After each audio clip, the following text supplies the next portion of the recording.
Hello everyone, welcome to the class. I hope all of you are doing good. Yes. So once again, जैसे कि हम लोग अभी कुछ सीरीज कर रहे हैं related to your set exam questions और assistant professor specifically for the zoology. तो उसी के कंटिन्यूशन में हम लोग आज कुछ और क्वेश्चंस करेंगे जो कि आप लोगों को zoology के लिए यदि आप प्रिपेयर कर रहे हो फॉर असिस्टेंट प्रोफेसर एग्जाम उसके लिए आपको डेफिनेटली यूजफुल हो सकते हैं, right? So we are discussing the questions along with the concept के साथ में हम लोग डिस्कस करेंगे. तो yes, here is the first question for today's class. It is the lymphoid progenitor cell can differentiate into. Lymphoid progenitor cell किसमें differentiate हो सकता है? T cell, B cell, natural killer cell या फिर all of the above. Again simple question है. I think सभी को इसका आंसर पता है. यदि हम बात करें कि जब सेल डिवाइड हो रहा है हमारा from the hematopoietic stem cells, दो तरह के first of all we can say progenitor cells बनते हैं. एक होता है आपका माइलॉइड प्रोजेनाइटर सेल और एक होता है lymphoid progenitor cells. Myeloid progenitor cell से हमारा इरिथ्रोसाइट, मेगाकैरियोसाइट है ना, आपका ग्लूकोसाइट, मोनोसाइट प्रिकर्सर्स बन जाते हैं, जो कि ग्लूकोसाइट मोनोसाइट प्रिकर्सर से हमारे सारे basophils, neutrophils, eosinophils, right, these are going to be there. Megakaryocytes platelets form करेंगे and then erythrocytes precursor से you can get the erythrocytes. Similarly monocytes जो आपका बन रहा है, मोनोसाइट से हमको डेंड्रिटिक सेल्स और मैक्रोफाज ये मिलता है. तो ये हो जाता है माइलॉइड प्रोजेनाइटर से. यदि हम कॉमन लिम्फोइड प्रोजेनाइटर की बात करें स्टूडेंट्स, तो you can see three types: B lymphocytes, T lymphocytes और नेचुरल किलर सेल्स. ये तीनों आ रहे हैं आपके from a common lymphoid progenitor cells. T lymphocytes जो है ये थाइमस में जाके वहां जाके मैच्योर होगा. बी लिम्फोसाइट्स मैरो में हो जाता है, isn't it? तो इस तरह से आपको ध्यान में रखना है. तो करेक्ट आंसर क्या आएगा स्टूडेंट्स यहाँ पर? करेक्ट आंसर टी सेल भी होता है, बी सेल भी होगा, नेचुरल किलर भी होगा. सो your correct answer is option D, that is all of the above. Now moving for the next question.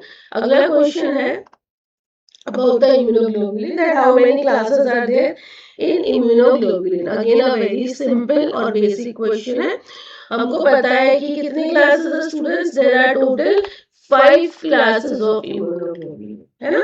ये पांचों classes किसके बेसिस पे ये 5 क्लास हो रही है? It is on the basis of what type of heavy chain, है ना. type of heavy chain they are having. जो टाइप की हेवी चेन इनमें रहेगी उसके हिसाब से हमने ये 5 टाइप्स बनाए हैं. जैसे कि यदि मैं पहला बोलूं IgG, isn't it? Most common immunoglobulin है जो कि ब्लड में हमको देखने को मिलता है और which can fight with the germs, और ये प्लेसेंटा भी क्रॉस कर सकता है. तो IgG का नाम IgG इसीलिए पड़ा है क्योंकि यहाँ पर कौन सी चेन है? यहाँ पर गामा चेन है. Yes, gamma heavy chain is present है, इसीलिए इट इज IgG. सिमिलरली दूसरी एंटीबॉडी है IgM, राइट. ये यूज करती है, M is again we can say mu, है ना. तो ये यूज करता है यहाँ पर, it is having a mu heavy chain on this antibody, इसलिए इसका नाम IgM रखा है स्टूडेंट्स. इसको हम बोल सकते हैं कि ये पहली एंटीबॉडी होती है जो कि फॉर्म होती है at the time of infection. After that एक और इम्पोर्टेंट एंटीबॉडी है, दैट इज IgA. ए में स्टूडेंट्स अल्फा हेवी चेन रहेगी, isn't it? इसीलिए इसका नाम है IgA. सिक्रीशंस में फाउंड होता है स्टूडेंट्स एंटीबॉडीज लाइक टीयर्स बोला, सलाइवा है, ब्रेस्ट मिल्क है, isn't it? Again one more antibody is IgD, जिसके पास कौन सा हेवी चेन रहेगा students? It is having delta, right. Delta heavy chain it would be there, so that forms IgD, जो कि जनरली बी सेल्स में form होगी है after IgM. IgD is there और ये IgD अगेन एक्टिवेट करती है अर्ली बी सेल्स को, राइट. उसके बाद last we can see IgE, ये भी एक इम्पोर्टेंट है. यहाँ पर एप्सिलॉन चेन या फिर heavy chain it would be there on this, इसलिए आईजीई नाम है। एलर्जिक रिएक्शंस जितने भी उसको ट्रिगर करने में we will see the role of IgE. इस तरह से टोटल कितने इम्यूनोग्लोबुलिन के क्लास होते हैं? टोटल 5 क्लासेस है। So your correct answer is option number C. Next one, severe autoimmunity in newborn infants occur by mutation in which of the following? autoimmunity in newborn बोल रहा है, ठीक है। फॉक्स P3 जीन के mutation से होगा, या फिर हेवी चेन के म्यूटेशन से होगा, बीटा 2 माइक्रोग्लोबुलिन या फिर एंडोजीनस प्रोटीन। अगेन ये अच्छा क्वेश्चन है, राइट। यहाँ पर आपको ध्यान में रखना है, आपका करेक्ट आंसर आएगा directly Fox P3 gene. Yes, Fox P3 that is nothing but forkhead, yes, box P3। Yes, ये एफ है, इसका ऑक्स ले लिया और P3 that is fox P3 gene बन जाता है।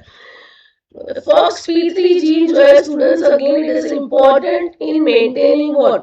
Self tolerance. Self tolerance maintain करने के लिए बहुत इंपॉर्टेंट जीन माना जाता है। जनरली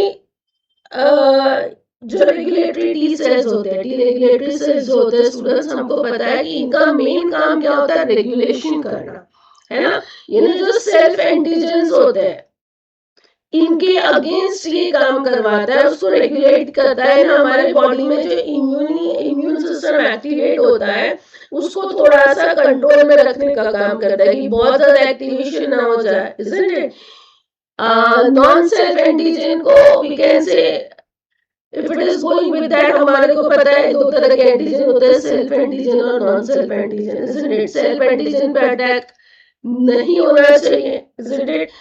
तो ये सारी चीजों पे ध्यान कौन रखता है यहाँ पर? Regulatory T cells. T cells पे एक तरह से रेगुलेशन करवाता है। रेगुलेटरी टी सेल्स पे कुछ मार्कर्स होते हैं। फिर रिमेंबर एक क्लास में हम लोगों ने ये देखा भी था, एक क्वेश्चन आया था कि कौन कौन से मार्कर टी रेगुलेटरी सेल में होते हैं। वहां पर हमारा आंसर था CD4 और I think it was CD25, isn't it? That is an important one. तो yes, CD25 होता है, CD4 होता है, फॉक्स P3 भी आपका टी रेगुलेटरी सेल पे होता है, और CTLA4। CTLA4 अगेन ये सप्रेस करने का काम करता है, नेगेटिव रेगुलेशन का काम करता है for the T cell maturity, will remember that, isn't it? अब ये जो फॉक्स P3 है ये एक ट्रांसक्रिप्शन फैक्टर है जो कि फॉर्केट, जैसे कि मैंने कहा, ये फैमिली पे बिलोंग करता है students. It functions as a master of transcription for development of regulatory T cells. Yes, human और माइस में। तो यदि यहाँ पर म्यूटेशन हो जाता है FOXP3 में, तो क्या हो जाएगा? ये क्या कर रहा है? ये कंट्रोल करवा रहा है, रेगुलेट करवा रहा है, isn't it? यदि यहाँ पर म्यूटेशन हो जाएगा तो students it can cause many diseases, बहुत सारी ऑटोइम्यून सिंड्रोम हो सकता है। एक होता है इम्यून पॉली एंड्रोक्राइनोपैथी, दूसरा है एंटेरोपैथी, तीसरा है X linked that is IPEX in mice, and again यदि इसका डिलीशन हो जाता है पूरी तरह से, that is nothing but scurfy phenotype आएगा, देखने को मिलेगा, ठीक है, माइस में अगेन। तो ये जो हम अभी जो सिंड्रोम की बात हो रही है क्वेश्चन में, right, that is autoimmune syndrome there in infants, it is nothing but your IPEX, ठीक है। तो म्यूटेशन जब फॉरगेट में आता है स्टूडेंट्स, तो यहाँ पर it will cause this IPEX syndrome, got it. अब इस सिंड्रोम में क्या होता है या फिर किस तरह से यहाँ पर होता है, जैसे कि मैंने आप लोगों को ऑलरेडी बताया है कि टी रेगुलेटरी सेल का आपको इंपॉर्टेंस पता रहना चाहिए, अगेन तभी हमको ये समझ में आएगा कि ये कंट्रोल कर रहा है या फिर दूसरे इम्यून सेल्स के फंक्शन को रिस्टोर कर रहा है, कंट्रोल कर रहा है। ये एक तरह से गार्ड का काम कर रहा है कि भाई ये मेक श्योर करता है कि इम्यून सेल्स बहुत ज्यादा समय तक रिएक्ट ना करें। यदि यदि उसका रिस्पॉन्स है, हम बोल सकते हैं कि उसका अफेक्ट हो जाता है, यदि जिसको उसको मारना है उसने मार दिया, उसके बाद में उसका अफेक्ट बंद हो जाना चाहिए, कंटिन्यूस एक्सप्रेस ना हो। ये सारा काम कौन करता है? हमारा टी रेगुलेटरी सेल्स, जहां पर FOXP3 as a transcription regulator का काम कर रहा है। Got it. तो आईपेक्स सिंड्रोम में जो म्यूटेशन होता है दो तरह से हो सकता है, दो रीजन हो सकते हैं कि FOXP3 में जो म्यूटेशन होता है।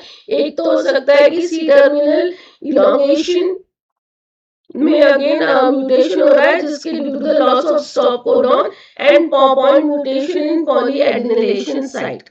यस, जिससे आपका एमआरएनए की स्टेबिलिटी क्या होती है, अफेक्ट कर सकती है। Got it. तो दीज आर द रीजन कि भाई यदि म्यूटेशन हो रहा है तो कहाँ पर हो सकता है, तो ये भी आपको ध्यान में रखना है। अब देखो यहाँ पर ये कुछ टेबल मैंने आपको दिए हैं। This is not only related to this question या फिर ये वाला सिंड्रोम। FOXP3 के रिलेटेड आप कितना भी जो भी डिजीजेस है उसके लिए आपको ये टेबल बहुत यूजफुल हो जाएगा। अभी हमारे पास जो क्वेश्चन है इसके रिलेटेड है IPEX syndrome, right. So it is natural genetic mutation। ये केस में क्या होता है, there will be mutation in FOXP3 जो कि autoimmune syndrome cause करेगा। ओवेरियन कैंसर में भी स्टूडेंट्स FOXP3 क्या करता है, it is recruited at the site of tumor। yes, tumour के साइड में ये रिक्रूट होता है FOXP3। ब्रेस्ट कैंसर में अगेन दोनों आप देख सकते हो, FOXP3 क्या कर रहा है, ट्रांसक्रिप्शन ऑफ SKP2 को रिप्रेस कर रहा है। ये ब्रेस्ट कैंसर का जो मेन ऑन्कोजीन है उसका रिप्रेस करवा रहा है, उसको बिठा ले रहा है, इसलिए इट उसका काम कम करवा रहा है, सप्रेस कर रहा है, रिप्रेस कर रहा है बोल सकते हैं इसको। तो इस तरह से ये हेल्प करता है to prevent this cancer. Malaria में again we can say what is this, a positive correlation between FOXP3 T cells and growth rate of Plasmodium।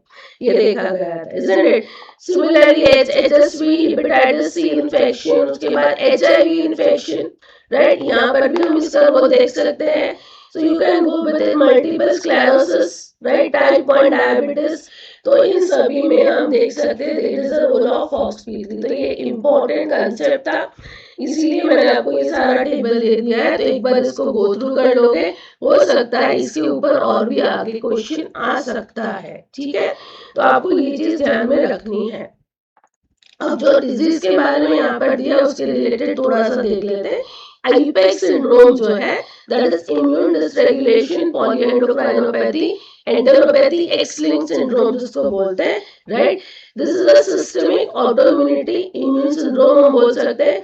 Generally starting में ही ये सिंड्रोम हो जाता है, बच्चे का जो पहला साल होता है that time only we can see the syndrome can be there, right. यहाँ पर तीन तरह के मेन चीज देखने को मिलती है, ट्रायड इसीलिए बोला जाता है यहाँ पर। एंटेरोपैथी यानी बहुत ज्यादा डायरिया माल एब्जॉर्प्शन वाला कंडीशन देखने को मिलता है। अगेन डायबिटीज भी देखने को मिलती है यहाँ पर बहुत बार, type 1 diabetes that is again endocrinopathy इसलिए लिखा है, और डर्मेटाइटिस। ये तीन चीजें जनरली इट इज सीन कि भी ये कंडीशन में during the first year of the life of the child only we can see this, ठीक है। ये एक तरह का एक्स लिंक्ड डिसऑर्डर है, तो इसीलिए जनरली बॉयज को ज्यादा होता है। Yes, the boys are more affected with this autoimmunity, जो कि अलग अलग ऑर्गन्स को टारगेट कर सकता है, कोई स्पेसिफिक ऑर्गन के लिए भी नहीं है, जैसे स्किन, गट है ना, पैनक्रियास, थायराइड ग्लैंड, इन सभी को ये टारगेट कर सकता है। अगेन जैसे कि मैंने आपको रीजन तो बता ही दिया कि यहाँ पर वही लिखा है कि प्रॉब्लम क्या है आईपेक्स में, कि ये जो टी रेगुलेटरी सेल्स है इधर इनका ये काम नहीं कर रहा है, isn't it? या फिर ये पूरी तरह से एब्सेंट है। इसीलिए जो इम्यून सिस्टम है ये रिस्पॉन्स को क्या है, जो इम्यून रिस्पॉन्सेस है उस पे कंट्रोल नहीं कर सकता है, isn't it? तो बस ये चीज आपको ध्यान में रखनी है इन दिस डिजीज। तो I think it is clear, आपका करेक्ट आंसर ये क्वेश्चन का क्या था, option A was the correct answer. Now moving for the next question. MHC class 1 molecule in human protein HLA-A2 consists of which of the two subunit? Again, this is a good question. इस तरह के question आपको gate exams में भी देखने को मिलेंगे students. Option क्या दिया है, ऑप्शन है heavy chain made up of 3 domains alpha 1 alpha 2 alpha 3 and beta 2 microglobulin. Heavy chain made up of 2 domains alpha and alpha 2 और beta 2 microglobulin. a heavy chain made up of one domain, alpha 1, and beta 2 microglobulin, a heavy chain made up of alpha 1, alpha 2, alpha 3. देखो students, MHC यदि हम बात करें तो तीन तरह के एमएचसी देखते हैं, क्लास 1, क्लास 2 और क्लास 3। यहाँ पर बात कर रहा है उसने ह्यूमन प्रोटीन की बात किया है, इसीलिए वो HLA-A2 है, isn't it? जस्ट एक बार इसको गो थ्रू कर लेते हैं। एमएचसी सिस्टम जो है, we can see the difference वहां पर ह्यूमन और माइस में देखा जाता है। यदि ह्यूमन की हम बात कर रहे हैं तो ह्यूमन में हम इसको HLA कहते हैं, that is human leukocyte antigen. ये कहाँ पर प्रेजेंट होता है? ये शॉर्ट आर्म ऑफ क्रोमोसोम 6 में प्रेजेंट होता है, isn't it? ये HLA रीजन में अगेन तीन क्लासेस डेजिग्नेटेड होती है, क्लास 1, क्लास 2 और क्लास 3। क्लास 1 की हम बात करें, देखिए ये HLA complex it is there, yes, chromosome 6 में रहेगा। If I am talking about human है, इसीलिए हम HLA बोल रहे हैं। क्लास 1, क्लास 2 और क्लास 3। जो क्लास 1 है, HLA क्लास 1, राइट, इसके जीन प्रोडक्ट कौन कौन से होते हैं? हम लोग कहते हैं HLA-A, HLA-B और HLA-C। ABC से हम इसको रिकॉग्नाइज करते हैं। और ये क्या करता है? ये प्रेजेंट करता है क्लास 1 और एंडोजीनियस पेप्टाइड जो रिस्पॉन्ड करेगा CD8 T सेल्स, राइट। जबकि क्लास 2 की आप बात करो, so it is given as HLA, DR, DQ और DP। ठीक है, एक्सोजीनियस पेप्टाइड्स को प्रोसेस करके प्रेजेंट करता है for the CD4 T helper T cells. ये TC सेल्स था, ये हेल्पर T सेल्स रहेंगे, isn't it?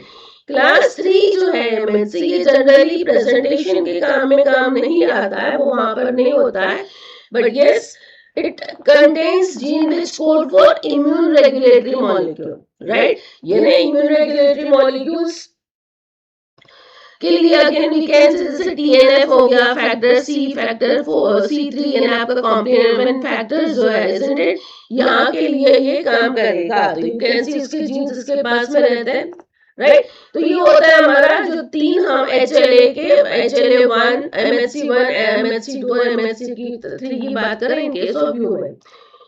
माइस में आपको ध्यान में रखना है कि ये चीज सेम क्रोमोसोम पे नहीं रहता है, इतना आपको ध्यान रखना। That would we can say in some class में डिटेल में एमएचसी हम लोग कर लेंगे। अब एक बार शॉर्ट में स्ट्रक्चर देख लेते हैं 1 और 2 का, ठीक है। ये क्लास 1 है और ये एमएचसी क्लास 2 है।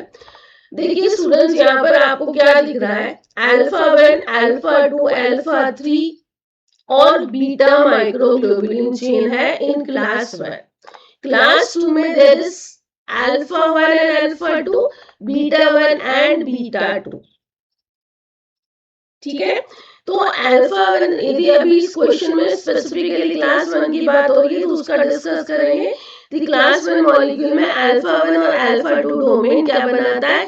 पेप्टाइड बाइंडिंग ग्रुप बनाता है। यहाँ पर आपका पेप्टाइड बाइंड करेगा, ठीक है। This is peptide binding group का बन रहा है between alpha 1 and alpha 2 domain. Alpha 3 domain जो रहेगा स्टूडेंट्स, यहाँ पर बाइंड होता है, ये बाइंड करेगा जो CD8 को-रिसेप्टर रहेगा TC सेल में, वहां पे वो उसको वहां पर आगे बाइंड करेगा। और जो बीटा 2 माइक्रोग्लोबुलिन है, ये एक तरह से इनवेरिएंट लाइट चेन का काम करता है, जो कि एसोसिएटेड है किसके साथ में? अल्फा 3 के साथ में एसोसिएटेड है और ये पूरे स्ट्रक्चर को सपोर्ट करता है। ठीक है, ये है मेरा क्लास 1 के बारे में। अभी एमएससी क्लास 1 आप सभी को पता है कि it is expressed in all the nucleated cells, है ना, और प्लेटलेट्स, एक्सेप्ट यदि हम CNS की बात करें। MS2 को भी एक बार देख लेते हैं। यहाँ पे जो पेप्टाइड बाइंडिंग ग्रुप है वो अल्फा 1 और बीटा 1 के बीच में है, isn't it? अल्फा 1 इन एक तरह से अल्फा 1 अल्फा 2 डोमेन ये एक चेन में देखने को मिल रहा है, बीटा 1 बीटा 2, और पेप्टाइड बाइंडिंग ग्रुप अल्फा 1 और बीटा 1 के बीच में है स्टूडेंट्स, राइट। और ये आप देखो यहाँ पर क्लोज्ड नहीं है, तो ये ओपन टाइप ऑफ ग्रुप है, ओपन टाइप ऑफ ग्रुप है, और यहाँ पर ये क्लोज्ड है, तो this is closed type of group, ये आपको ध्यान में रखना है, ठीक है। तो this is, you should remember that. अब जैसे मैंने आप लोगों को कहा था एक और पॉइंट की ह्यूमन की बात, उसको भी एक बार नोट कर लो।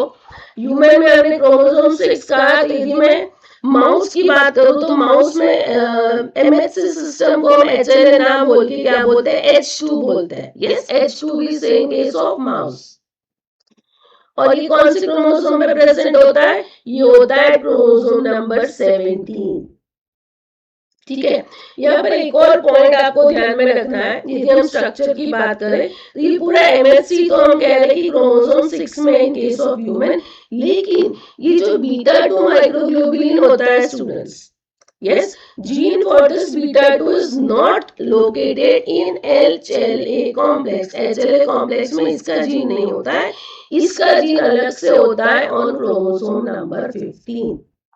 yes, बीटा 2 का जो जीन होता है it is present in chromosome 15, it is not on HLA complex. ये कुछ पॉइंट्स है जो नोट डाउन कर लो. This could be some statement based question में भी आ सकता है, डायरेक्ट क्वेश्चन में भी आ सकता है, इस तरह के पॉइंट्स, इजंट इट. ये एक कंपैरेटिव चार्ट भी है, स्टूडेंट्स बुक से लिया है. देखिए आप क्लास 1 और क्लास 2 की बात करें तो जैसे पेप्टाइड बाइंडिंग डोमेन हमने देखा it is between alpha 1 alpha 2. यहाँ पर अल्फा 1 बीटा 1 में in class 2. Peptide binding group close type है, ये ओपन टाइप है. हाँ, अभी जो पेप्टाइड्स आगे बाउंड करेंगे ये उसकी लेंथ कितनी होनी चाहिए, it should be between 8 to 10 amino acid. ठीक है. और यहाँ पर 13 to 18 अमाइनो एसिड आपको ध्यान में रखना है. I hope this is clear. इस तरह से आपको this is related to your MHC. तो जो क्वेश्चन के रिलेटेड हमारा आंसर होना चाहिए था वो क्या होना चाहिए था, फिर यहाँ पर it contains alpha 1, alpha 2, alpha 3 and beta 2 microglobulin chain. Option A will be the right answer. Definitely मैं एमएचसी का एक डिटेल में क्लास ले लेंगे जहां पर हम और डिटेल में स्ट्रक्चर्स और everything we will discuss there. But yes, for now the next question.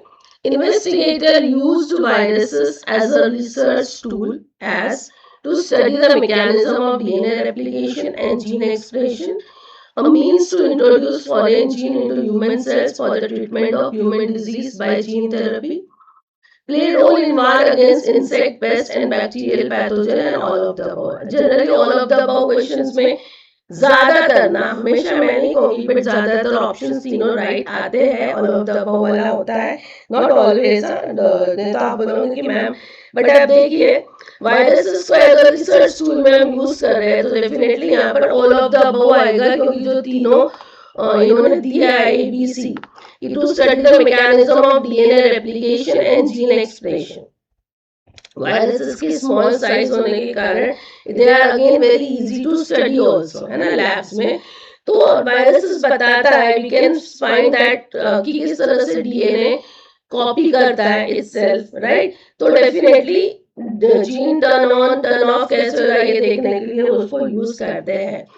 To introduce the foreign gene, बिल्कुल बिल्कुल सही है. फॉरेन जीन, न्यू जीन को यदि इंट्रोड्यूस करना है तो it is done by the help of viruses, isn't it? ये कोई ब्रोकन जीन, मिसिंग जीन को भी रिप्लेस करने में काम आता है. So again we can say gene therapy, ये भी बिल्कुल सही है. Play role in war against, yes. कुछ स्पीशीज होती है वायरसेस की जो कि they can kill the harmful bugs यदि डाले गए हैं during the in the crops, हो गया है ना. जैसे फॉर एग्जांपल बैक्टीरियोफाज, ये बैक्टीरिया को डिस्ट्रॉय करता है. तो yes definitely we can see ये रोल प्ले करता है इन war against the insect, paste and bacterial pathogen. So your correct answer is option number D. Next question. Which of these are not respiratory organ found in Echinodermata? Echinodermata में से इसमें से कौन सा respiratory organ नहीं है? Dermal ब्रैंकिए, बुर्से, tube fit और न्यूशियल lobe. क्या आना चाहिए स्टूडेंट्स यहाँ पर? इकाइनोडर्म्स यदि हम बात कर रहे हैं स्टूडेंट्स यहाँ पर, तो dermal branchiae, yes it is there. Bursae again it is also there. Tube feet is again a type of respiratory organ. Nuchal cord जो है students it is not there. तो आपका करेक्ट आंसर आएगा option 4, isn't it? Dermal branchiae यानी यहाँ पर जो skin gills होता है yes, this is used by अभी ऑल ओवर इकाइनोडर्म्स की बात हो रही है ना, तो डर्मल ग्रैंड के मैं कहूंगी यहाँ पर वी कैन से कि जो स्टार फिश होती है यहाँ पर it is used as a respiratory organ. Skin gills use करते हैं star sea stars again we can say gaseous exchange के लिए यहाँ पर यूज किया जाता है। बुरसे जो है students, genital bursae again it is brittle star में इसको यूज करते हैं एज अ रेस्पिरेटरी ऑर्गन। ये एक तरह के सीलिएटेड सैक्स होता है जो कि वाटर सर्कुलेशन को भी हैंडल करते हैं यहाँ पर और ब्रीदिंग को भी हैंडल करते हैं। Tube feed definitely students mostly we can say in all echinoderms हम लोग ट्यूब फीड देखते हैं, ये उसका बहुत इंपॉर्टेंट कैरेक्टरिस्टिक फीचर भी है, इजंट इट। यहाँ पर जो पोडियाज होते हैं वाटर रेस्पिरेटरी सिस्टम का, ये रेस्पिरेशन में हेल्प करते हैं, इजंट इट।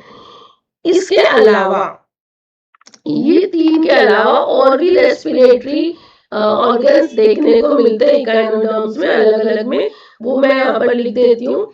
आप पेरिस्टोमल गिल्स देख सकते हो, पेरिस्टोमल gills which is seen in sea urchin।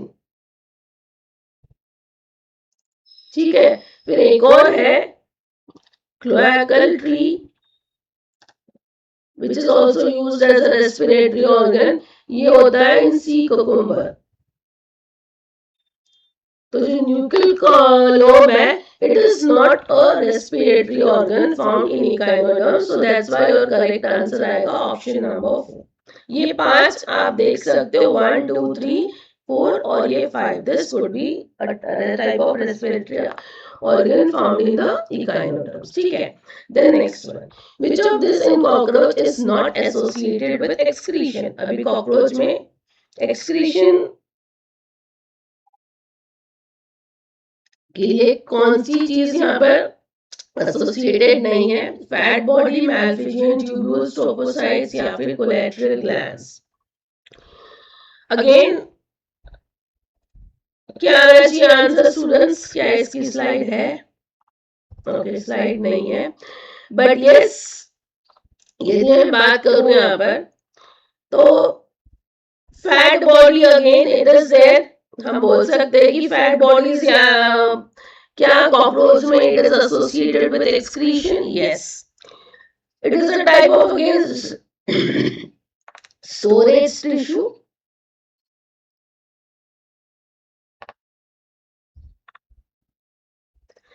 जो कि असिस्ट करता है किसमें? प्रोसेसिंग और storing of the metabolic waste. ठीक है, तो this is there. Malpighian tubules definitely main excretory organ है ना, मेन एक्सक्रीटरी ऑर्गन है, तो ये तो बिल्कुल रहेगा ये आंसर इसका, नॉट बोला है यहाँ पर। ठीक है, trophocytes if I am talking, yes this cells are within the fat body, fat body के अंदर होते हैं ये सेल्स, ये भी स्टोर और वेस्ट प्रोडक्ट को हैंडल करने में काम करते हैं। कोलैटरल ग्लैंड्स की यदि मैं बात करूं students, yes collateral gland is not a part of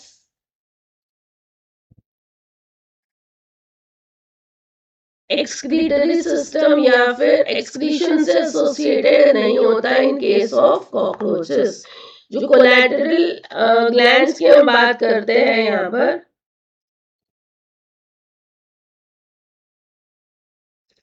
ये क्या है? It is again a part of female reproductive system. ठीक है, फीमेल रिप्रोडक्टिव सिस्टम का पार्ट होता है अगेन, और ये सीक्रेट करता है जो हार्ड एगर केस होता है जिसको हम ऊठे का कहते हैं, राइट, सीक्रेट्स।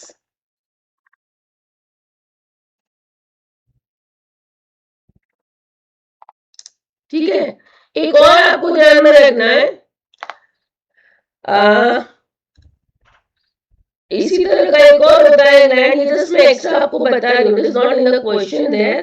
फेरिक ग्लैंड होता है स्टूडेंट्स, जैसे कि we are part of female reproductive system बोला, तो again it is a part of male reproductive system. Slide दिख गई खाली है तो फिर हम उसको यूज कर लेते हैं ना, isn't it? और ये क्या सीक्रेट करेगा स्टूडेंट्स, यहाँ पर सीक्रेट होता है the substance which forms the outer layer of spermatophore. ठीक है, तो ये दोनों डेफिनेटली आपको ध्यान में रखना है, हो सकता है कभी यहाँ से भी क्वेश्चन आ जाए। अब यहाँ ऑप्शन में जो आपको ये तीन तो दिए हैं which are associated with excretion, other इसके अलावा भी यदि दूसरे हम देख सकते हैं कि कौन सी चीजें they are associated with excretion. ये इसलिए बोल रही हूँ क्योंकि हो सकता है कभी और क्वेश्चन में ये तीन आगे कुछ और भी चीजें आ जाए, तो यू शुड रिमेम्बर। एक होता है uricose gland, yes, uricose gland is also present which is involved in excretion. Generally male cockroach में देखा जाता है, it is mostly seen there. जो एक्स्ट्रा का एक्सेस ऑफ यूरिक एसिड है उसको रिलीज करने का काम करता है। Similarly nephrocytes are also there, yes, ये सेल्स हीमोलिम्फ में फ्लोट होते हैं एंड वहां से जो वेस्ट प्रोडक्ट होता है इसको एब्जॉर्ब करने का काम करते हैं। फिर क्यूटिकल, अगेन क्यूटिकल जो है स्टूडेंट्स ये भी वेस्ट को स्टोर करने में हेल्प करता है। ठीक है, then it throw away it during the moulting के समय में वो बाहर निकल जाता है। ठीक है, तो ये तीन के अलावा ये तीन भी आपको ध्यान रखना है which helps in the process of excretion in case of cockroach. So कौन सा नहीं है, collateral gland is not there. Got it? So your correct answer is option 7. देखो मैं हर एक क्वेश्चन में ट्राई कर रही हूँ कि वो पार्ट को हम लोग थोड़ा सा डिटेल में ले, डेफिनेटली पूरा डिटेल में हम नहीं कर सकते because we are doing question answers. Individual sessions में हम लोग उसको बहुत ज्यादा डिटेल में पढ़ सकते हैं, बट स्टिल जितना भी मुझे लग रहा है कि इट इज इम्पोर्टेंट जो ऑप्शंस के बेसिस में कि इसके अलावा भी आपको कैसे क्वेश्चंस आ सकते हैं, we are definitely discussing. Right, now moving for the next question. hermaphroditic और sexes separate, cleavage spiral और determinate, right? यानी cleavage spiral determinate होना चाहिए, hermaphrodite या फिर separate sexes। लार्वा यदि प्रेजेंट है तो ट्रोकोफोर लार्वा होगा। रीजनरेशन कॉमन है। ये चारों कैरेक्टरिस्टिक्स जो इन्होंने दिए, this characteristics belongs to which of the invertebrate phyla. कौन सी इनवर्टिब्रेट फाइला के लिए चारों कैरेक्टरिस्टिक्स है, क्या है, या तो hermaphrodite या फिर sexes are separate, क्लीवेज यदि है तो स्पाइरल और डिटरमिनेट है, लार्वा यदि प्रेजेंट है तो ट्रोकोफोर लार्वा होगा, और regeneration it is very common in this. तो क्या वो मोलस्क है, इकाइनोडर्म है, एनिलिड है, या फिर एशिलमेंथिस। इकाइनोडर्म हम नहीं बोल सकते क्योंकि यहाँ पर यदि मैं क्लीवेज की बात कर रही हूँ स्पाइरल इकाइनोडर्म में स्टूडेंट्स क्या हम बोलेंगे कि क्लीवेज स्पाइरल होता है, नहीं, बिल्कुल नहीं। यहाँ पर हम very sorry, radial and intermediate is in there, is yes और नो, राइट। मोलस्का में ये स्पाइरल और डिटरमिनेट हम बोलेंगे, it is there in case of Mollusca. यदि मैं क्लीवेज की बात करूं, ठीक है, हम एक एक चीज देख लेते हैं। एनालिड्स में भी स्पाइरल और डिटरमिनेट होता है।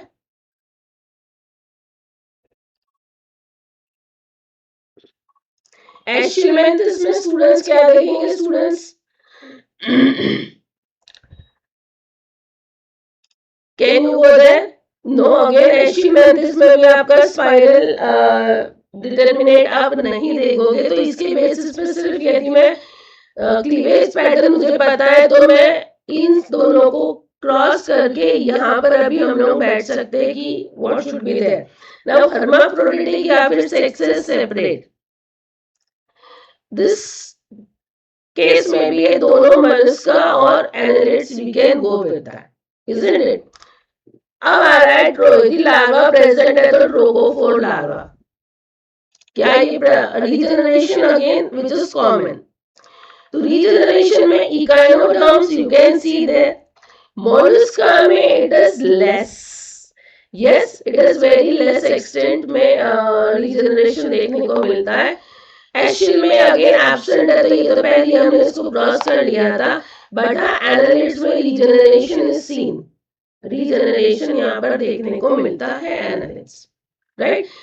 फिर लार्वा की भी जो प्रेसिडेंट की बात कर रहा है, ट्रोगोफोर लार्वा, तो ट्रोगोफोर लार्वा आपका मॉलस्क में दे रहता है, it is there in mollusc, but बाद में ये कन्वर्ट हो जाता है, चेंज हो जाता है वेलिगर्ड लार्वे में, है ना।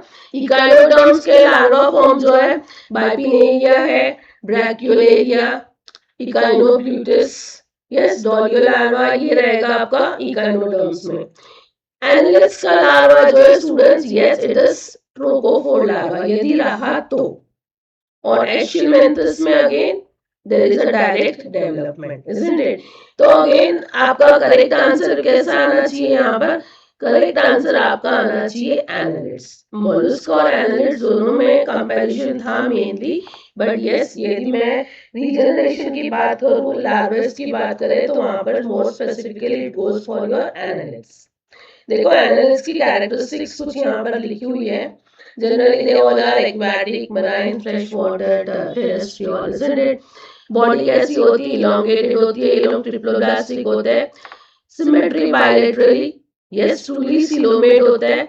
मेटामेरिकली सेगमेंटेड बॉडी होती है students, isn't it. Septa it would be there, isn't it. हर एक सेगमेंट डिवाइड होता है, उसको हम सेगमेंट मेटामेर सोमाइट बोलते हैं। उसके बाद में अपेंडेजेस यदि है तो जॉइंटेड अपेंडेजेस देखने को मिलते हैं। लोकोमोटरी ऑर्गन्स में हम लोग देखते हैं काइटिनस ब्रिस्टल्स, यस इसको हम सीधे या फिर चीते भी बोलते हैं। These all are schizocoelous, coelom होता है, यस। उसके बाद में एलिमेंट्री कैनाल एनालिट्स की स्ट्रेट ट्यूब जैसी होती है। डाइजेशन एक्स्ट्रा सेलुलर होता है। रेस्पिरेशन मॉइस्ट गिल्स, स्किन और gills of parapodia it is seen there. Blood vascular अपना vascular blood vascular system close type होता है। Excretion again coil tubes, nephridia it would be there. Nervous system में pair of central ganglia होगा, brain होगा, double ventral nerve cord रहेगा, isn't it? Respiratory organ में tactile organs, taste buds, statocyst, photoreceptor, not respiratory, receptor organs की बात करें तो tactile organ, taste bud, statocyst, photoreceptor cells, ये सारे हमको देखने को मिलते हैं। Monoecious होता है generally students, yes, that is hermaphrodite या फिर सेपरेट सेक्सेस, दोनों हमको यहाँ पर देखने को मिलता है। क्लीवेज स्पाइरल डिटर्मिनेट होती है, राइट। डेवलपमेंट डायरेक्ट रहेगा यदि मोनोशियस है, लेकिन इनडायरेक्ट रहेगा यदि डायशियस है। लार्वा यदि प्रेजेंट होता है तो वो होता है ट्रोगोफोर लार्वा, और रीजनरेशन वेरी कॉमन। तो ये सारे जो पॉइंटर्स यहाँ पर दिए हैं, इसके बेसिस पे हमारा करेक्ट आंसर वहां पर क्या हो रहा था, analysts. Got it? Now moving for the next one. Which statement is true? Come on, read the statements. तब तक के read कर लो students, all of you. 4 statements आपको दिए हैं।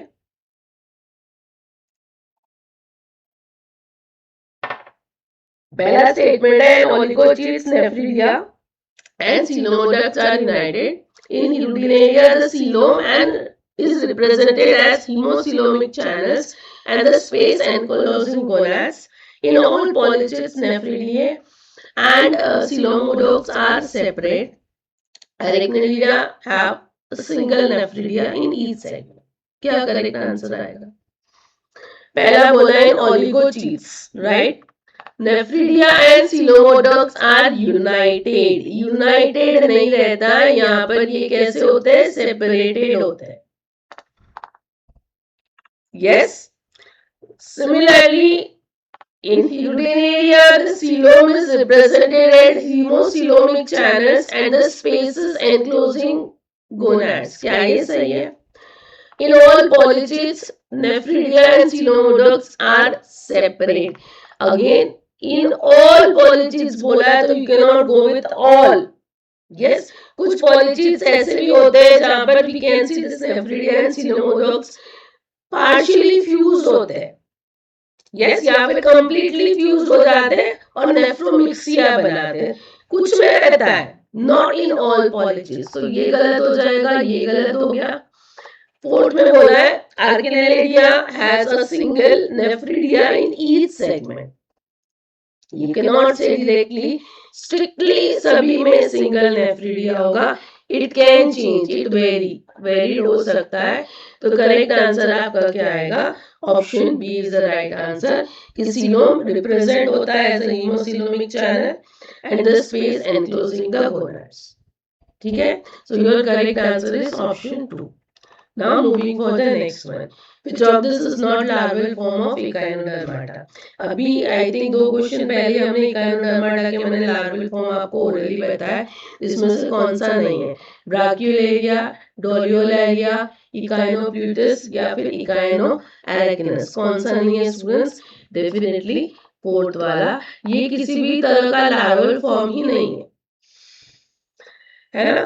सी अर्चिन का हम बोल सकते हैं कि genus it is there, isn't it? So which is not बोला है तो ये नहीं है. ये तीनों लार्वल फॉर्म है ऑफ एन इकाइनोडर्माटा. ये आपको ध्यान में रखना है.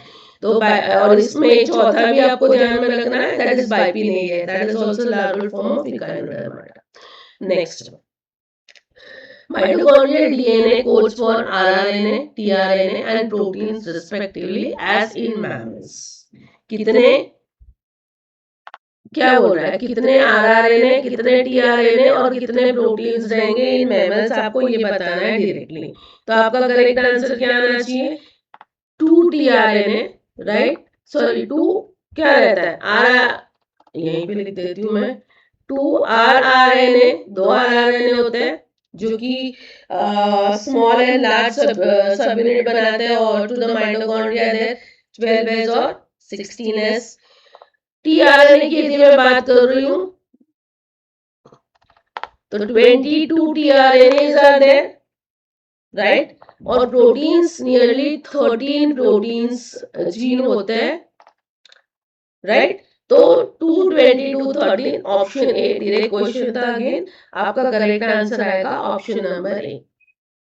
ठीक है, तो माइटोकॉन्ड्रियल डीएनए कितने प्रोटीन्स के लिए कोड करता है? 13 प्रोटीन्स जीन के लिए, 2 आरआरएनए के लिए और 22 टीआरएनए के लिए. ठीक है, now moving for the next question. कहां गया? Yes, individuals suffering from cry-to-cat syndrome. Yeah. Individuals suffering from cry-to-cat syndrome produce a characteristic mewing cat-like cry during childhood occurred by a deletion again. Simple सा है, chromosome 22 में deletion हो गया तो cry-to-cat syndrome हो रहा है. कि chromosome 5 both A and B या फिर none of this.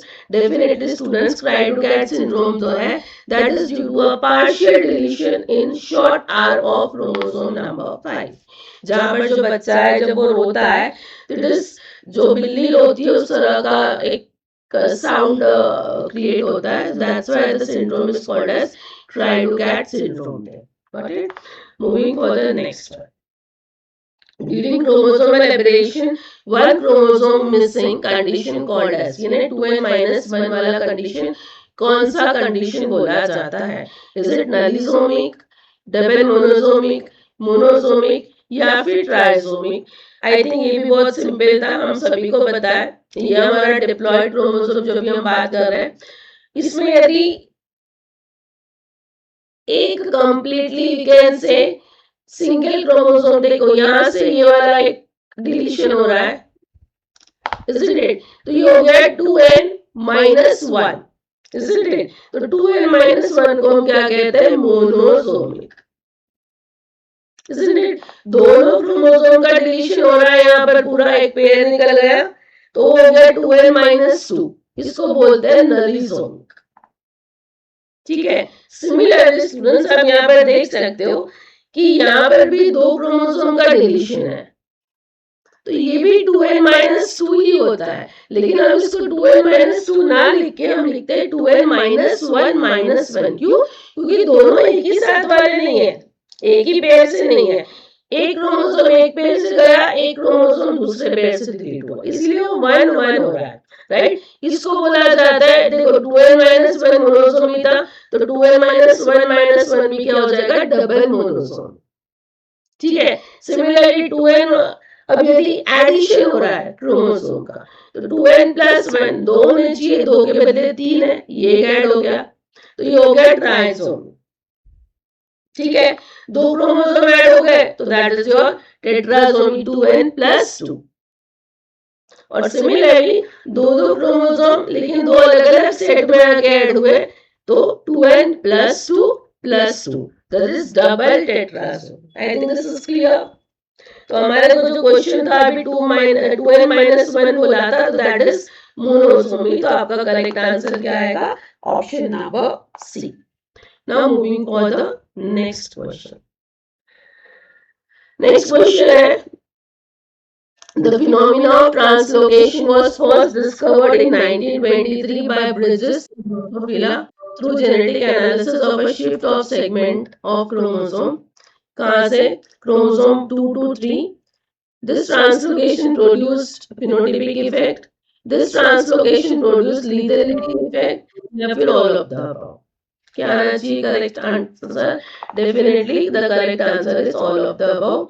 क्लेविन Blackman Bridges ने 1923 में ये ट्रांसलोकेशन फिनोमेना डिस्कवर किया था स्टूडेंट्स इन ड्रोसोफिला। जो आपको बताया डेफिनेटली जो शिफ्ट हो रहा है सेगमेंट ऑफ क्रोमोसोम, ये हो रहा है 2 से 3 में, राइट। फिनोटाइपिक इफेक्ट शो करता है translocation and again lethality effect also it is shown there. तो तीनों स्टेटमेंट सही है। Now moving forward, one more question. How does the groin and Groyes complex assist in proper protein folding? ये भी बहुत we can say simple question होना चाहिए। एक बार स्टेटमेंट्स देख लेते हैं। By transferring the protein to ribosome for retranslation, by enclosing the misfolded protein in a cavity, allowing it to refold correctly in isolation, by tagging the protein with ubiquitin for degradation, by extending the protein into its primary structure. देखो ग्रोएस यूबिक्विटिनेशन वाला काम नहीं करता है ना। यूबिक्विटिनेशन जब हम देखते हैं प्रोटियोसोम्स की जब हम बात होती है वहां पर होता है, तो डेफिनेटली ये वाला आपका ऑप्शन नहीं आएगा। प्रोटीन को आप एक्सटेंड करेंगे, पहले प्राइमरी स्ट्रक्चर में लेकर जाएगा, इस तरह से प्रॉपर प्रोटीन फोल्डिंग कराएगा क्या? बिल्कुल नहीं।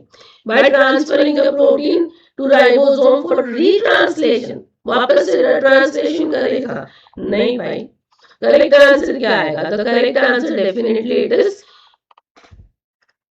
एनक्लोज करेगा जो मिसफोल्डेड प्रोटीन है उसको एक कैविटी में, वहां पर उसको अगेन वापस रीफोल्डिंग करेगा और बाद में properly folded again it is released back. I think सभी को याद है ये चीज, एक बार हम इसको देख लेते हैं। देखो यहाँ पर क्या होता है जनरली प्रॉपर फोल्डिंग जो होता है, अगेन ये कुछ शैफ्रॉन्स जो होते हैं ये हेल्प करते हैं for the proper folding of the proteins, isn't it? तो इसमें से जो ग्रो ईएल और ग्रो ईएस है again E. coli we can say that they are the saffron for this E. coli. Grow EL है students, इसका कोई saffron नहीं होता है, ग्रो ES। ठीक है, ये दोनों प्रॉपर फोल्डिंग में हेल्प करते हैं। इनको हेल्प करता है कौन? इनको एनर्जी मिलती है by this ATP dependent release, isn't it? Misfolding को प्रिवेंट करते हैं। ग्रो ये जो है स्टूडेंट्स अगेन ये बाइंड करता है ऐसे प्रोटीन्स को जिसका रेंज क्या होना चाहिए? 2 kilodalton to more than 100 kilodalton. ठीक है, ये आपको लिमिट ध्यान में रहनी चाहिए। ठीक है, जिस तरह का प्रोटीन का साइज रहेगा, छोटा है बड़ा है, तो दो तरह का मैकेनिज्म भी देखने को मिलता है, एक होता है सिस और दूसरा होता है ट्रांस, राइट। 60 किलो डाल्टन तक का प्रोटीन यदि है फोल्डिंग के लिए तो ये होता है बाय द सिस मैकेनिज्म। ठीक है, यदि लार्ज प्रोटीन है 60 किलो डाल्टन से बड़ा है तो ये ग्रो ईएल में वी कैन नॉट से कि जा सकता है, राइट। तो यहाँ पर क्या होता है? The polypeptide and the Gro ES bind to the opposite Gro EL ring. समझ में आया? फिर से एक बार रिपीट करती हूँ ये वाला पॉइंट। यदि कोई प्रोटीन 60 किलो डाल्टन तक का है तो वो it will go with the cis mechanism, जहां पर पॉलीपेप्टाइड और ग्रो-ईएस ये बाइंड करेगा सेम ग्रो-ईएल रिंग में, ठीक है। लेकिन प्रोटीन यदि बड़ा है तो वी कैन नॉट, वो प्रोटीन को आप ग्रो-ईएल कैविटी में पुश नहीं कर सकते हो, इसीलिए ट्रांस मैकेनिज्म में क्या होता है, बाइंड करेगा अपोजिट ग्रो-ईएल, इसलिए हम उसको ट्रांस बोलते हैं। सिस यानी सेम, ट्रांस यानी दूसरा बाजू वाला, ठीक है। तो आई थिंक ये आपने जो कॉम्प्लेक्स है इस तरह से आपको ध्यान में रखना है। मैं थोड़ा सा इसी को एक बार रिवाइज करवा रही हूँ, ये सभी को याद होगा, सभी को पता होगा, बट यदि किसी का मिस हुआ है तो उसको डेफिनेटली हेल्प हो जाएगा स्टूडेंट्स। यदि मैं अभी दोनों ग्रो-ईएल और ग्रो-ईएस की बात कर रही हूँ, इनका स्ट्रक्चर जो दो है, दोनों आर 7 फोल्ड रोटेशनल सिमेट्रिक होती है, रिंग शेप ओलिगोमर्स है students. Grow-ES is composed of 7 identical 10 kilo Dalton सब यूनिट, जो कि एक तरह का डोम शेप्ड स्ट्रक्चर बनता है। डायमीटर होता है 80 एंगस्ट्रॉम का। जबकि ग्रो-ईएल जो है ये इससे थोड़ा सा बड़ा कॉम्प्लेक्स है, इसमें स्टूडेंट्स 14 आइडेंटिकल सब यूनिट्स होती है, यहाँ पर 7 होती है, डबल हो जाता है, यहाँ पर 14 होती है, एंड विद 57 किलो डाल्टन, ठीक है। ये दोनों अरेंज होती है कैसे, दो वी कैन से दो सब यूनिट बनाएगा साथ साथ ही, ठीक है, which are set back to back. Similarly हर एक ग्रो-ईएल सब यूनिट अगेन उसको हम डिवाइड करते हैं 3 भाग में, एक अपाइकल होता है, एक बीच का होता है, इंटरमीडिएट एंड देन इक्वेटोरियल। जो अपाइकल डोमेन होता है ग्रो-ईएल का, वहां पर बाइंडिंग साइट होती है for the non native proteins, और ग्रो-ईएल भी वहीं पे बाइंड करेगा। इक्वेटोरियल डोमेन में एटीपी रहेगा, एटीपी बाइंडिंग साइट होती है, राइट। और जो अपाइकल रहेगा, अपाइकल और इंटरमीडिएट डोमेन दोनों कनेक्टेड होते हैं to one another through again और इंटरमीडिएट डोमेन है। समझ में आया? यानी बाइंडिंग कहां पे होती है, बाइंडिंग होती है प्रोटीन की अपाइकल डोमेन पे, एटीपी बाइंडिंग साइट कहां पर है, इक्वेटोरियल डोमेन पे, और दोनों को बाइंड कौन कर रहा है, इंटरमीडिएट डोमेन है, ठीक है। अब ग्रो-ईएल की यदि मैं बात करूं तो ग्रो-ईएल रिंग में एक लार्ज कैविटी होती है जो कि 45 एंगस्ट्रॉम डायमीटर की होती है, ठीक है। अंदर के सरफेस में, यस, अपाइकल रीजन के अंदर के पार्ट में again there is a non polar amino acid, right, जिसके कारण हम बोल सकते हैं कि the proteins could be taken inside, है ना। अब देखो ये प्रोसेस इसी तरह का आप लोगों ने देखा है, यहाँ पर ये बैरल शेप हमको दिख रहा है, ग्रो-ईएल कॉम्प्लेक्स जो है, isn't it? तो यहाँ पर प्रोटीन आया again which is there in the GroEL, अंदर चला जाएगा अनफोल्डेड या फिर misfolded protein, hydrophobic inner ring जो है, ये ग्रो-ईएल अभी ओपन केस में अंदर चला गया। अब यहाँ पर एटीपी की हेल्प से, है ना, टोटल 7 एटीपी मॉलिक्यूल्स भी बाइंड करते हैं टू द सेम रिंग। इसके बाद में ये सिस वाला ट्रांस मैकेनिज्म लग रहा है, क्योंकि देखो सेम में आपको दिख रहा है, isn't it? बाजू वाले में नहीं जा रहा है वो, सो it is again on the same, तो ये सिस वाला बात हो गई है। अब ग्रो-ईएल भी आता है, ये अंदर चला गया, ग्रो-ईएल अपनी कैप बंद कर देगा ना, प्रोटीन वहां पर क्या हो रहा है, प्रॉपर्ली फोल्ड हो रहा है, अभी क्लोज्ड केज जैसा हो जाएगा, प्रोटीन फोल्ड हो रहा है properly without any clumping and other, yes, help कर रहा है कौन, एटीपी मॉलिक्यूल्स है। और बाद में जैसे ही नया प्रॉपर प्रोटीन बन जाता है, it is released, cap open हो जाएगी और वो रिलीज हो जाता है, ठीक है। यू कैन सी जब ये यहाँ पर काम हो रहा है तो ये सेकेंड वाले साइड में भी again one more protein can enter, right. तो दोनों चीज साथ साथ में हो सकती है, and that's why this two domain will be there. I think this is very much clear to all of you, right. अब देखो यहाँ पर ये कंडीशन में दोनों जगह में फोल्डिंग हो रही है प्रॉपर्ली। अब ऊपर वाला पहले हो गया तो this will be release, cap open हो जाएगा, तो so in this way this process takes place. Got it? Now moving for the, अच्छा आंसर क्या था, हमने देखा है कि नहीं देखा है?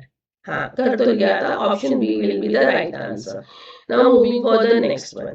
इन poisonous snakes fangs are present over which of the following bones? कौन से बोन के ऊपर फैंग्स प्रेजेंट होते हैं? मैक्सिला, वोमर, लैक्रिमल या फिर स्क्वैमोजल? तो your correct answer is students maxilla. Maxilla bone जो है they are specialized large bone या फिर एक तरह के मैक्सिलरी टीथ होते हैं स्टूडेंट्स, जो कि वेनम को, जहर को इंजेक्ट करने में यूज होते हैं. ठीक है.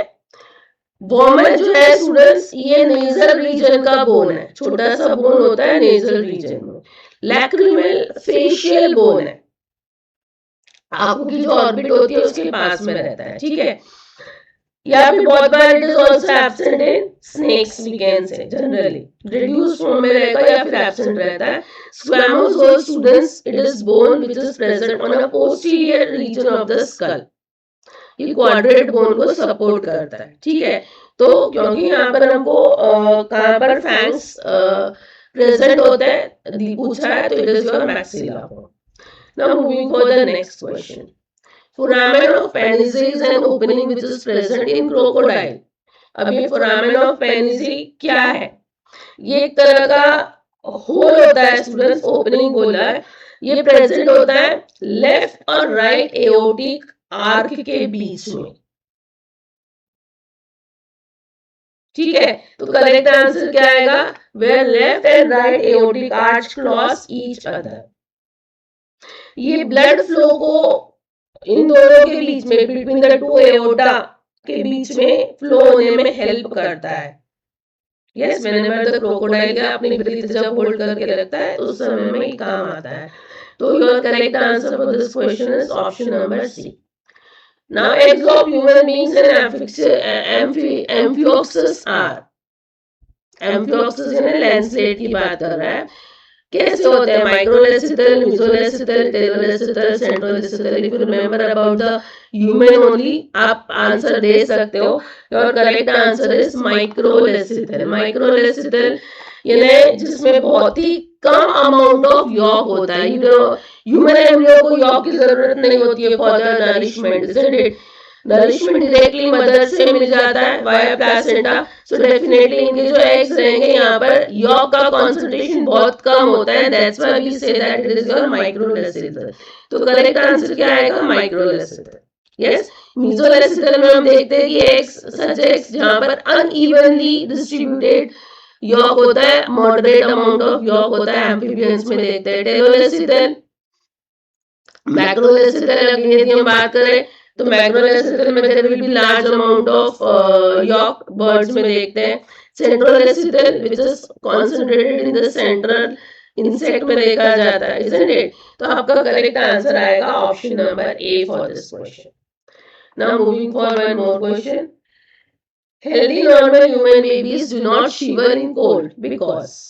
जो बच्चे होते हैं and if they are healthy, yes, वो कोल्ड में बहुत ज्यादा शिवर नहीं करते. जैसे हमको शिवरिंग होती है, they don't shiver that much. Why?